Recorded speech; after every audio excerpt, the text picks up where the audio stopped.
ఇది ఎక్కడ దిక్కుమాల పద్ధతిరా? ఓ టికెట్ ఇయ్యే. లేవనయ్యా. లేవంటే కుదరదు, యుద్ధం జరుగుద్ది. చెప్తే హౌస్ఫుల్.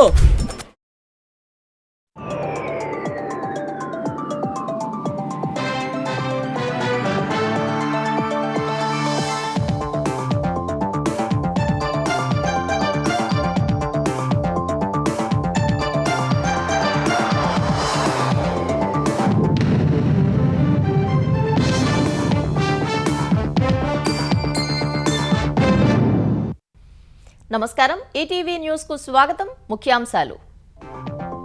హైదరాబాద్ లో వైసీపీ నేత బ్రహ్మనాయుడు 1000 కోట్ల భూదంద, 104 ఎకరాల ప్రభుత్వ భూమిని కాజేసేందుకు కుట్ర, పరారీలో మాజీ ఎమ్మెల్యే. సైబర్ నేరరహిత రాష్ట్రంగా ఏపీ ఉండాలన్న చంద్రబాబు, డిజిటల్ మోసాల కట్టడికి 0 ఎఫ్ఐఆర్, అధికారులకు సీఎం కీలక ఆదేశాలు. ప్రజాప్రతినిధులు వారానికోసారి నియోజకవర్గాల్లో పర్యటించాలన్న రేవంత్, టీపీసీసీ భేటీలో నేతలకు సూచన, 10 రోజులకోసారి కార్యకర్తలను కలుస్తానన్న సీఎం. తెలంగాణలో పేదలకు శుభవార్త, ఇందిరమ్మ ఇళ్ల నిర్మాణానికి సర్కారు పచ్చజెండా, 2.5 లక్షల గృహాలు మంజూరు చేస్తూ ఉత్తర్వులు. తెలంగాణలో అక్రమ మైనింగ్ దందాలపై ప్రభుత్వం ఉక్కుపాదం, 6 సంస్థలు సహా ఓఆర్ఆర్ చుట్టూ ఉన్న క్రషింగ్ యూనిట్లపై సిఐడి విచారణ. కర్ణాటకలో నేడు కాంగ్రెస్ శాసనసభాపక్ష సమావేశం.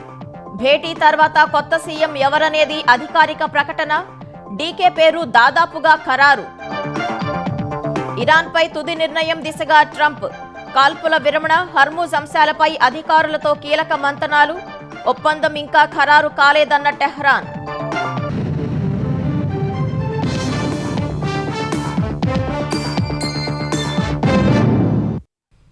వైసీపీ మాజీ ఎమ్మెల్యే బొల్లా బ్రహ్మనాయుడి హైదరాబాద్ శివార్లలోని 1000 కోట్ల విలువైన ప్రభుత్వ భూమిని కొట్టేసేందుకు చేసిన ఘరానా భూదంద వెలుగులోకి వచ్చింది. ఏకంగా నకిలీ జీవోలు సృష్టించి ఆ భూమిని కాజేసేందుకు చేసిన కుట్ర బహిర్గతమైంది. తహసీల్దార్ ఫిర్యాదుతో దర్యాప్తు చేపట్టిన సైబరాబాద్ పోలీసులు 3 నిందితుల్ని అరెస్టు చేశారు. పరారీలో ఉన్న మాజీ ఎమ్మెల్యేతో పాటు మిగిలిన నిందితుల కోసం గాలిస్తున్నట్లు ప్రకటించారు. హైదరాబాద్ కోకాపేట నియో పోలీసులో గతంలో ఎకరా 100 కోట్లకు అమ్ముడుపోగా అక్కడికి సమీపంలోని ప్రభుత్వ భూమిని కొట్టేసేందుకు వైసీపీ మాజీ ఎమ్మెల్యే బొల్లా బ్రహ్మనాయుడు కుట్ర పన్నడం చర్చనీయాంశంగా మారింది. రంగారెడ్డి జిల్లా గండిపేట గ్రామంలోని సర్వే నంబర్ 18లో ప్రభుత్వానికి 104 ఎకరాల 25 కుంటల భూమి ఉందని శేరలింగంపల్లి డీసీపీ శ్రీనివాస్ తెలిపారు. 1954-55 రికార్డుల ప్రకారం పోరంబోకు కంచెగా ఇది నమోదై ఉందని వివరించారు. అందులో కొంత భూమి తమదేనంటూ నిమ్మల దశరథ్ కుమారులు నిమ్మల రాజేష్ గౌడ్, వేణుగోపాల్, రామస్వామి, కుమార్తె గారెల మంగ అప్పుడప్పుడు ఆ భూమిలోకి వచ్చేవారని వివరించారు. ప్రభుత్వ యంత్రాంగం వారిని ఖాళీ చేయించేందుకు ప్రయత్నించిన క్రమంలో 2012లో వాళ్లు హైకోర్టులో రిట్ పిటిషన్ వేశారని వెల్లడించారు. వాదనల అనంతరం 2025 అక్టోబర్ 6న భూమి ప్రభుత్వానిదేనని తీర్పు ఇచ్చిన కోర్టు పిటిషన్ను కొట్టివేసిందని డీసీపీ చెప్పారు. ఇల్లు కూల్చివేసి ఖాళీ చేయించినా ఆ భూమిపై కన్నేసిన నిందితులు కొన్ని రోజుల నుంచి ఆ సర్వే నంబర్లోని కొంత భూమిని ప్రభుత్వం 5గురికి ఇచ్చినట్లు వాట్సాప్ గ్రూప్లో ప్రచారం చేశారని డీసీపీ తెలిపారు. వీటిపై గండిపేట మండల తహసీల్దార్ నార్సింగి పోలీసులకు ఫిర్యాదు చేశారని చెప్పారు. దర్యాప్తు చేసిన పోలీసులు కోర్టు అనుమతితో నిమ్మల కుటుంబ సభ్యుల ఇళ్లలో సోదాలు చేశారని వివరించారు. కీలక డాక్యుమెంట్లు స్వాధీనం చేసుకున్నారని, వాటి ఆధారంగా వైసీపీ మాజీ ఎమ్మెల్యే బొల్లా బ్రహ్మనాయుడు పాత్రను గుర్తించినట్లు డీసీపీ వివరించారు. గండిపేటలోని ఈ భూమి విలువ కనీసం 1000 కోట్లుంటుందని డీసీపీ స్పష్టం చేశారు. ఈ కేసులో 3 అరెస్టు చేశామని, బొల్లా బ్రహ్మనాయుడిని కుట్రదారుగానే భావిస్తున్నామని చెప్పారు. 9 ఎకరాల 28 గుంటల భూమిని ప్రభుత్వము ప్రైవేటు వ్యక్తులకి రెగ్యులరైజ్ చేసిందని ఒక 5 జీవోలు ఇచ్చినట్లుగా ఒక గ్రూప్ లో క్రియేట్ చేశారు. గత సంవత్సరం అక్టోబర్ 30th రోజు నిమ్మల ఫ్యామిలీ వాళ్ళు బొల్లా రమేష్ అని చెప్పి అతని అడ్రస్ ఏమో కర్ణాటక చూపిస్తూ ఉంది ప్రస్తుతానికి. అతనికి ఈ భూమిని ఎంఓయూ చేస్తారు. మొత్తం భూమిని 35 crores కి ఎంఓయూ చేస్తున్నట్లుగా వాళ్ళు రాయటం. వినికొండ ఎక్స్ఎమ్మెల్యే బొల్లా బ్రహ్మనాయుడు ఈ గవర్నమెంట్ ల్యాండ్ని ఈ రెగ్యులరైజ్ చేయిస్తామని చెప్పి ఇన్వెస్ట్మెంట్ చేయడానికి ముందుకొచ్చి ఆ రాధాకృష్ణకి కూడా పెద్ద మొత్తంలో డబ్బులు ఇచ్చారని, బొల్లా బ్రహ్మనాయుడు అనే ఈ ఎక్స్ఎమ్మెల్యే 2 ట్రాన్సాక్షన్స్లో తన అకౌంట్ నుంచే వేణుగౌడ్కి తర్వాత రామస్వామికి డబ్బులు పంపడం జరిగింది. వైసీపీ మాజీ ఎమ్మెల్యే బొల్లా బ్రహ్మనాయుడు పరారీలో ఉన్నట్లు సైబరాబాద్ పోలీసులు ప్రకటించారు. అయితే పల్నాడు జిల్లా కేంద్రమైన నరసరావుపేటలో వైసీపీ నిర్వహించిన ఓ కార్యక్రమంలో బ్రహ్మనాయుడు కనిపించారు. ఉదయం నుంచి సాయంత్రం వరకు వివిధ కార్యక్రమాల్లో అందరితో పాటు పాల్గొన్నారు. సైబరాబాద్ పోలీసులు బ్రహ్మనాయుడు పరారీలో ఉన్నట్లు ప్రకటించడం వెనుక ఆంతర్యం ఏమిటో అర్థం కావడం లేదు. ఆంధ్రప్రదేశ్లో సైబర్ నేరాల అడ్డుకట్టకు 0 ఎఫ్ఐఆర్ విధానం అమల్లోకి తేవాలని సీఎం చంద్రబాబు అధికారులను ఆదేశించారు. బాధితులు సైబర్ వార్ రూమ్ కు ఫోన్ చేసిన వెంటనే 0 ఎఫ్ఐఆర్ నమోదు చేయడం ద్వారా బ్యాంకులను అప్రమత్తం చేయాలన్నారు. సైబర్ నేరాల అడ్డుకట్టకు తీసుకుంటున్న చర్యలపై చంద్రబాబు సచివాలయంలో ఉన్నతాధికారులతో సమీక్షించారు. గోల్డెన్ అవర్ టైంను వినియోగించుకొని అకౌంట్ల నుంచి డబ్బులు బదిలీ కాకుండా చూడాలని సూచించారు. పెట్రోలింగ్ తరహాలోనే సైబర్ పెట్రోలింగ్ జరగాలని, ప్రజలు సైబర్ నేరగాళ్ల బారిన పడకుండా చూడాలని సీఎం సూచించారు. ఏపీని సైబర్ నేరాల రహిత రాష్ట్రంగా మార్చాలని సీఎం ఆదేశించారు. దీనికోసం బ్యాంకర్లు, పోలీసు విభాగం, ఏపీటీఎస్, ఆర్థిక శాఖలు సమన్వయంతో పనిచేయాలని సూచించారు. ఏపీ సైబర్ నేరాల నియంత్రణకు తీసుకునే చర్యలు ఇతర రాష్ట్రాలకు ఆదర్శంగా నిలవాలన్నారు. ఆంధ్రప్రదేశ్లో పోర్టులు, ఎయిర్పోర్టుల నిర్మాణాలను పూర్తి చేసేలా అధికారులు చర్యలు తీసుకోవాలని ముఖ్యమంత్రి చంద్రబాబు ఆదేశించారు. ఇన్ఫ్రా ప్రాజెక్టుల పూర్తికి కాలపరిమితిని నిర్దేశించుకుని పనిచేయాలని స్పష్టం చేశారు. పెట్టుబడులు, మౌలిక సదుపాయాల కల్పన, ఆర్టీసీపై సమీక్షించిన సీఎం పోర్టులు, ఎయిర్పోర్టులు, ఫిషింగ్ హార్బర్ల నిర్మాణం పురోగతిపై చర్చించారు. మూలపేట, రామాయపట్నం, మచిలీపట్నం పోర్టుల నిర్మాణాలపై సీఎం సమీక్షించారు. జువలదిన్నె, నిజాంపట్నం, మచిలీపట్నం ఫిషింగ్ హార్బర్ల నిర్మాణాల పురోగతి వివరాలు తెలుసుకున్నారు. దగదర్తి, కుప్పం, శ్రీకాకుళం ఎయిర్పోర్టుల నిర్మాణం, భూసేకరణ, నిధుల సమీకరణ, కేంద్రం నుంచి అనుమతులు వంటి అంశాలపై అధికారులకు దిశానిర్దేశం చేశారు. దశాబ్దాల తరబడి ప్రాజెక్టులను పూర్తి చేయకుండా జాప్యం చేస్తూ ఉండటం సరైన విధానం కాదన్నారు. ఇక ఈ ప్రాజెక్టుల నిర్మాణానికి అవసరమైన నిధుల సమీకరణపైన ప్రధానంగా దృష్టి పెట్టాలని సీఎం చెప్పారు. ఆర్టీసీ ఆస్తులను సద్వినియోగం చేసుకుని ఆ సంస్థను మరింత బలోపేతం చేసుకునేలా ప్రణాళికలు సిద్ధం చేయాలన్నారు. పార్టీ నిర్మాణాన్ని మరింత పటిష్టం చేయాల్సిన అవసరాన్ని రాజకీయ వ్యవహారాల కమిటీ సమావేశంలో ముఖ్యమంత్రి రేవంత్ రెడ్డి నొక్కి చెప్పారు. ప్రభుత్వం, పార్టీ రెండూ సమాంతరంగా బలోపేతం కావాలంటే ప్రతి నాయకుడు క్షేత్రస్థాయిలో పని చేయాల్సిందేనని స్పష్టం చేశారు. ఇకపై వారంలో ఒకరోజు మంత్రులు ప్రభుత్వ విధులకు విరామం ఇచ్చి పూర్తిగా పార్టీ కార్యక్రమాలపైనే దృష్టి పెట్టాలని సూచించారు. తెలంగాణ కాంగ్రెస్లో సంస్థాగత బలోపేతం, ఓటర్ల జాబితా సమగ్ర సవరణ ప్రక్రియలో ప్రతి ఒక్కరూ తప్పక పాల్గొనాలని ముఖ్యమంత్రి రేవంత్ రెడ్డి పిలుపునిచ్చారు. గాంధీభవన్ వేదికగా జరిగిన రాజకీయ వ్యవహారాల కమిటీ, పీసీసీ అడ్వైజరీ కమిటీ ఉమ్మడి సమావేశంలో కీలక నిర్ణయాలు తీసుకున్నారు.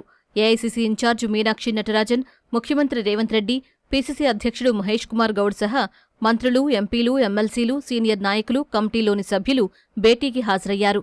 రాష్ట్ర రాజకీయ పరిస్థితులు, పార్టీ సంస్థాగత నిర్మాణం, సర్ ప్రక్రియపై సుదీర్ఘ చర్చ జరిగింది. మంత్రులు, ఎంపీలు, ఎమ్మెల్యేలు, ఎమ్మెల్సీలు, ప్రభుత్వ సలహాదారులు, కార్పొరేషన్ చైర్మన్లు, సీనియర్ నాయకులు ప్రతివారం ఒక నియోజకవర్గంలో పార్టీ బలోపేత కార్యక్రమాల్లో పాల్గొనాలని సీఎం రేవంత్ రెడ్డి ఆదేశించారు. ఎవరు ఎక్కడికి వెళ్లాలన్నది పూర్తిగా పీసీసీ అధ్యక్షుడు నిర్ణయిస్తారని స్పష్టం చేశారు. ఇకపై 10 రోజులకోసారి కార్యకర్తలను కలుస్తానని సీఎం వెల్లడించారు. ఓటర్ల జాబితా ప్రత్యేక సవరణ కార్యక్రమంపై పార్టీ నాయకులంతా సమన్వయంతో పనిచేయాలని, నేతలు క్షేత్రస్థాయికి వెళితేనే కార్యకర్తలు పోలింగ్ బూత్ స్థాయిలో పనిచేస్తారని చెప్పారు. సోషల్ మీడియాలో వ్యక్తిగత ప్రచారమేనా, పార్టీ, ప్రభుత్వ కార్యక్రమాల గురించి చెప్పరా అంటూ ఎమ్మెల్యేలకు సీఎం చురకలు అంటించారు. ఇవాల్టి నుంచే మంత్రులు, ఎంపీలు, ఎమ్మెల్సీలు, ప్రభుత్వ సలహాదారులకు నియోజకవర్గాల కేటాయింపు ప్రారంభిస్తామని పీసీసీ అధ్యక్షుడు మహేష్ కుమార్ గౌడ్ తెలిపారు. కొత్త డీసీసీల ఎంపిక, జిల్లా కమిటీలు, మండల కమిటీల ఏర్పాటు ప్రక్రియ వేగంగా కొనసాగుతోందని, ఇప్పటికే 90కి పైగా నియోజకవర్గాల్లో బిఎల్ఏల నియామకం పూర్తయిందన్నారు. సర్ పారదర్శకంగా, రాజ్యాంగబద్ధంగా జరగాల్సిన అవసరం ఉందని మంత్రులు వెల్లడించారు. ఏ ఒక్క అర్హత కలిగినటువంటి ఓటరు కూడా, ముఖ్యంగా గ్రామీణ ప్రాంతాల్లో ఉన్నటువంటి హరిజన, గిరిజన, ఎస్సీ, ఎస్టీ, బీసీ మైనార్టీలకు సంబంధించిన వాళ్ళు లేదా వివిధ వృత్తుల ద్వారా విదేశాలకు లేదా బయటికి లేదా వివిధ గ్రామాల్లో పరస్పరంగా ఎక్కడికైనా వెళ్ళినా వాళ్ళ యొక్క పేర్లు తొలగించేటువంటి కుట్ర జరిగేటువంటి ప్రమాదం ఉంది. కాబట్టి ప్రతి బూతును ఒక కేంద్రంగా, ఒక యూనిట్ గా తీసుకొని తప్పకుండా అక్కడ స్థానిక నాయకత్వంతో మరి ఈ యొక్క ఓట్ల పరిశీలనలకు సంబంధించిన కార్యక్రమం చేయాలనేటువంటి నిర్ణయం ఏకగ్రీవంగా హాజరైనటువంటి సభ్యులందరూ కూడా కలిసి తీసుకోవడం జరిగింది. సర్ దృష్ట్యా క్షేత్రస్థాయిలో కాంగ్రెస్ శ్రేణులంతా అప్రమత్తంగా ఉండి ఓటర్లకు అవగాహన కల్పించడంపై దృష్టి పెట్టాలని రాష్ట్ర నాయకత్వం దిశానిర్దేశం చేసింది. తెలంగాణలో పేద, మధ్యతరగతి ప్రజల కోసం ఇళ్ల నిర్మాణానికి ప్రభుత్వం పచ్చజెండా ఊపింది. మొత్తం 3.5 లక్షల గృహాలు మంజూరు చేయగా క్యూర్ పరిధిలో 1,00,000 ఎల్ఐజీ ఎంఐజీ నిర్మించనుంది. అటు ఇందిరమ్మ ఇళ్ల పథకం కింద మరో 2.5 లక్షలు కట్టాలని నిర్ణయిస్తూ ఉత్తర్వులు జారీ చేసింది.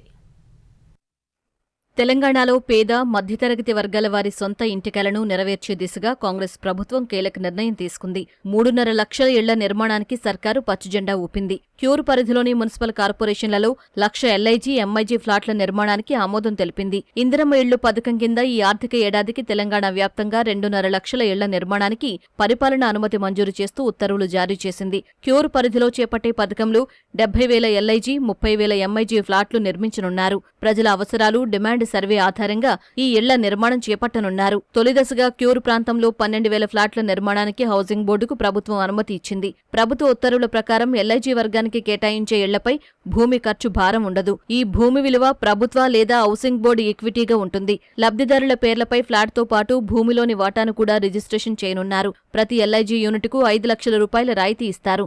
దీంతో తక్కువ ఆదాయం కలిగిన కుటుంబాలకు పట్టణ ప్రాంతాల్లో సొంత ఇల్లు మరింత అందుబాటులోకి రానుంది. ఈ పథకం కోసం హౌసింగ్ బోర్డు, జిల్లా కలెక్టర్లు ప్రభుత్వ భూములను గుర్తించి అందుబాటులోకి తేనున్నారు. భూములపై హక్కులు, మౌలిక వసతులు తదితర అంశాలను పరిశీలించిన తర్వాతే లబ్ధిదారులను ఎంపిక చేయనున్నారు. కేంద్ర ప్రభుత్వ PMAYU 2.0 మార్గదర్శకాలు తెలంగాణ హౌసింగ్ బోర్డు నిబంధనలకు అనుగుణంగా ఈ కార్యక్రమం అమలు కానుంది. ప్రధానంగా ఈ ప్రాజెక్టుకు ప్రభుత్వ బడ్జెట్పై భారం లేకుండా హౌసింగ్ బోర్డు సొంత వనరులతోనే అమలు చేయాలని సర్కార్ నిర్ణయించింది.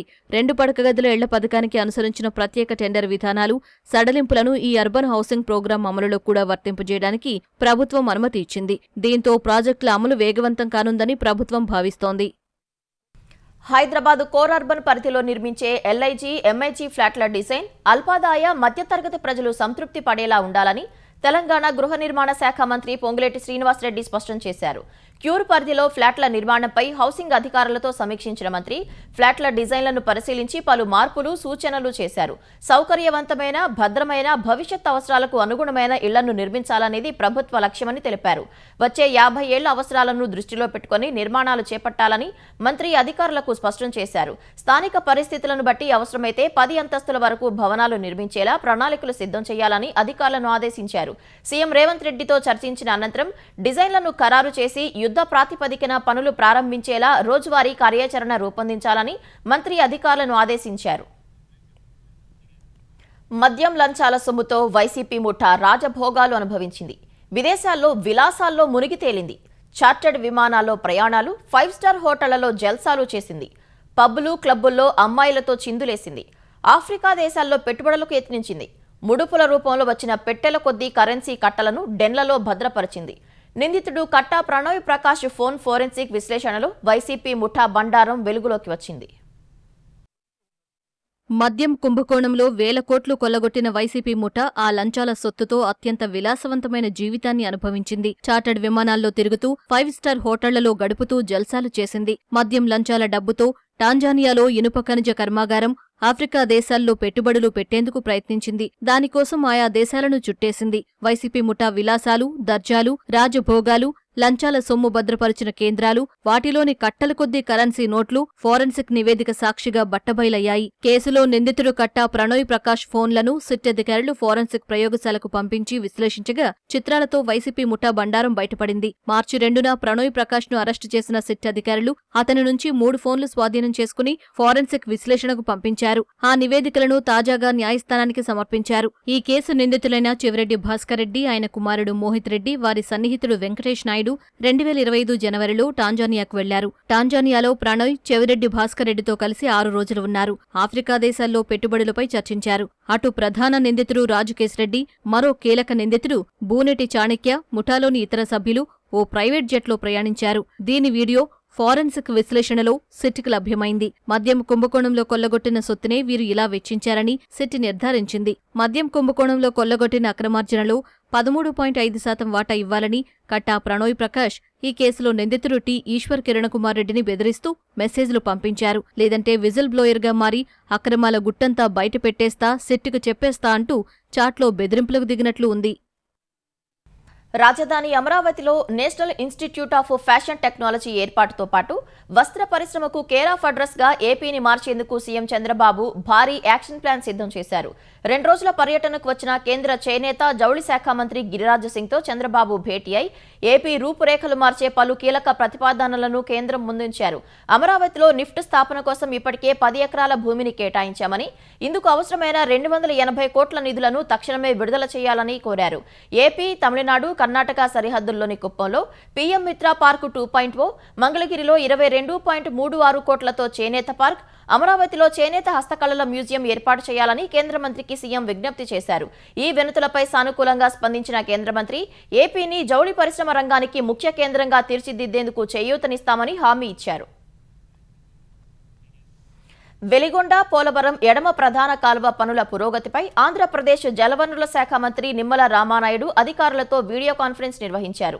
వెలిగొండ హెడ్ రెగ్యులేటర్ల రిటైనింగ్ వాల్, వింగ్స్, రిటర్న్స్ పనులు పూర్తయ్యాయని అధికారులు మంత్రికి తెలిపారు. అప్రోచ్ ఛానల్తో పాటు టన్నెల్ 1లో మక్ తొలగింపు పనులు జరుగుతున్నాయని వివరించారు. టన్నెల్ 2లో మిగిలి ఉన్న బెంచింగ్ పనులు జూన్ 10 కల్లా పూర్తి కావాలని మంత్రి అధికారులను ఆదేశించారు. ఫీడర్ కెనాల్లో నత్తనడకన సాగుతున్న లైనింగ్ పనులు వేగవంతం చేయాలని స్పష్టం చేశారు. ఆగస్టులో సీఎం చంద్రబాబు ప్రారంభించే నాటికి ఎడమ ప్రధాన కాల్వలో పెండింగ్ పనులు పూర్తి చేయాలని తేల్చి చెప్పారు. ఈ ఏడాదే అనకాపల్లి వరకు గోదావరి జలాలు తరలించేలా పనులు పూర్తి చేయాలని ఆదేశించారు. పనుల్లో జాప్యం చేస్తే కఠిన చర్యలుంటాయని మంత్రి హెచ్చరించారు. మేము అధికారులకు అంటే 2024 అధికారులకు వచ్చే సమయానికి చూస్తే 7 కిలోమీటర్ల లైనింగ్ బ్యాలెన్స్ ఉంది. 7 కిలోమీటర్లు అంటే 40% వరకు బ్యాలెన్స్ ఉంది. అటువంటి 40% వరకు 7 కిలోమీటర్లు ఈ 20 నెలల్లోనే 5.2 కిలోమీటర్ల లైనింగ్ పూర్తి చేసాం.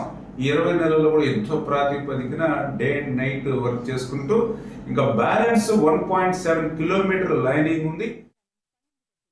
తెలంగాణలో అక్రమ మైనింగ్ కార్యకలాపాలపై ఉక్కుపాదం మోపడానికి ప్రభుత్వం సిద్ధమైంది. అక్రమ తవ్వకాలకు సంబంధించిన దస్త్రాలను ప్రభుత్వం సిఐడికి అప్పగించింది.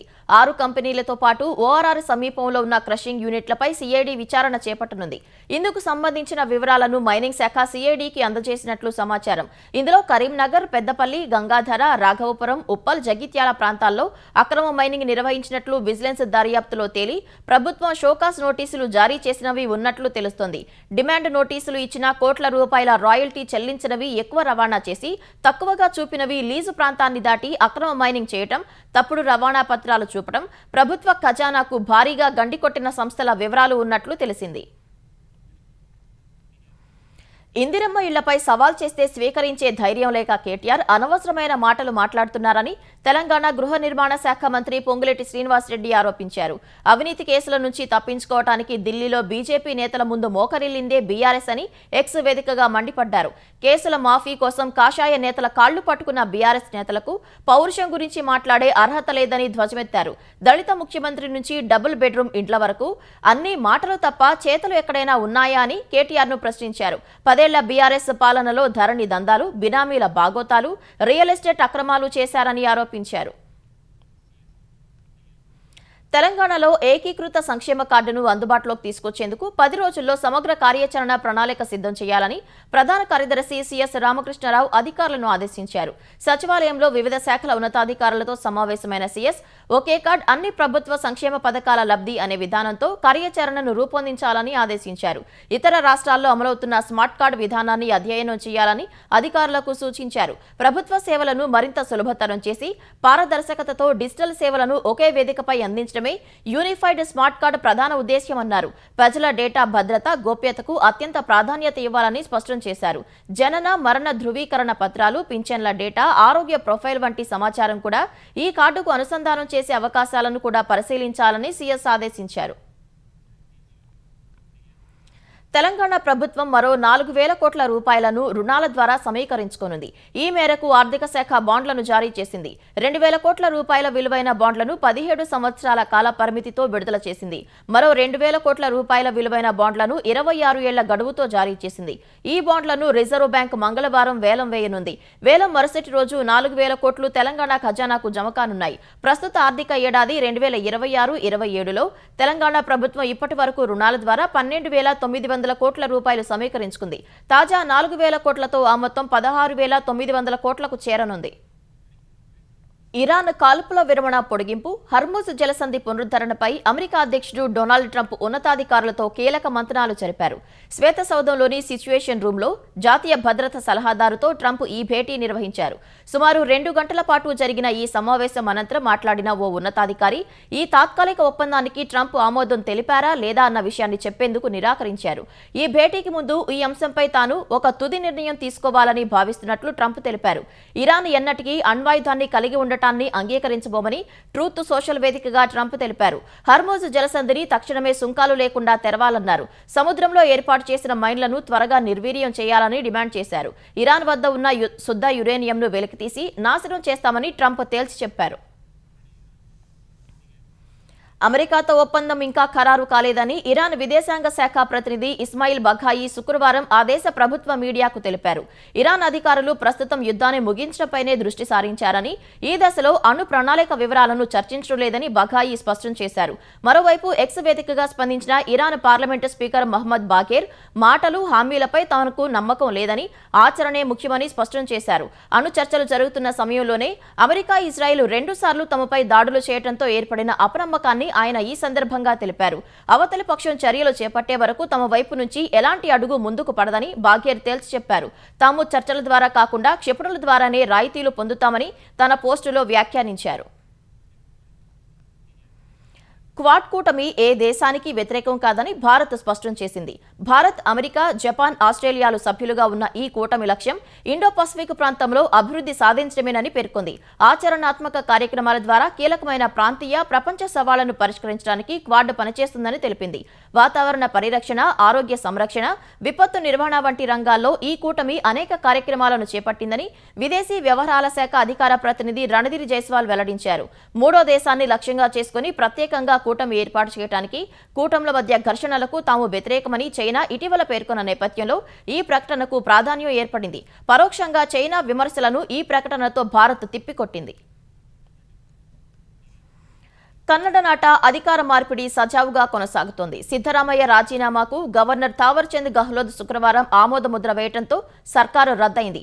ఈ మేరకు కాంగ్రెస్ అగ్రనేతలు సోనియా గాంధీ, రాహుల్ గాంధీ, మల్లికార్జున ఖర్గేలకు ధన్యవాదాలు చెప్పేందుకు ఢిల్లీకి వెళ్లిన సిద్ధరామయ్య వారితో సమావేశమయ్యారు. అటు ఉప ముఖ్యమంత్రి డీకే శివకుమార్ కూడా ఢిల్లీలో పార్టీ అగ్రనేతలందరితో సమావేశమై భవిష్యత్ కార్యాచరణపై సుదీర్ఘంగా చర్చించారు. సిద్ధరామయ్య రాజీనామా నేపథ్యంలో కొత్త నేతను ఎన్నుకునేందుకు ఇవాళ సాయంత్రం 4 గంటలకు కాంగ్రెస్ శాసనసభాపక్ష భేటీ జరగనుంది. ఈ ప్రక్రియ అనంతరం కొత్త నేత గవర్నర్ను కలిసి ప్రభుత్వ ఏర్పాటుకు అనుమతి కోరనున్నారు. అయితే అధికారిక ప్రకటన మినహా కొత్త ముఖ్యమంత్రిగా డీకే ప్రమాణ స్వీకారం చేయడం ఖాయంగా కనిపిస్తుంది. ప్రమాణ స్వీకారానికి ఇంకా స్పష్టమైన తేదీ వెల్లడించకపోయినా జూన్ 5 లోపు ఆ ఘట్టం ముగియనున్నట్లు తెలుస్తోంది. ఇప్పటికే విధానసౌధ ముంగిట కొత్త ముఖ్యమంత్రి ప్రమాణ స్వీకారానికి ఏర్పాట్లు ప్రారంభించారు. నీట్ యూజీ ప్రశ్నపత్రం లీక్ కేసులో సాధించిన పురోగతి, దాని వెనుక ఉన్న వారందరినీ అరెస్ట్ చేసేందుకు తీసుకున్న చర్యలను పార్లమెంటరీ కమిటీకి సీబీఐ డైరెక్టర్ ప్రవీణ్ సూద్ శుక్రవారం తెలిపారు. ఉన్నత విద్యాశాఖ కార్యదర్శి వినూత్ జోషి నేతృత్వంలోని కేంద్ర విద్యాశాఖ ఉన్నతాధికారులు, జాతీయ పరీక్ష సంస్థ NTA director general Abhishek Singh, జాతీయ వైద్య కమిషన్ చైర్మన్ అభిజిత్ చంద్రకాంత్ సహా పలువురు అధికారులు ఈ కమిటీ ముందు హాజరయ్యారు. వచ్చే నెల 21న మళ్లీ నిర్వహించనున్న నీట్ పరీక్షలో ఎలాంటి అవకతవకలు జరగకుండా పారదర్శకతను నిర్ధారించేందుకు తీసుకుంటున్న చర్యలను వారు కమిటీకి వివరించినట్లు అధికారిక వర్గాలు తెలిపాయి.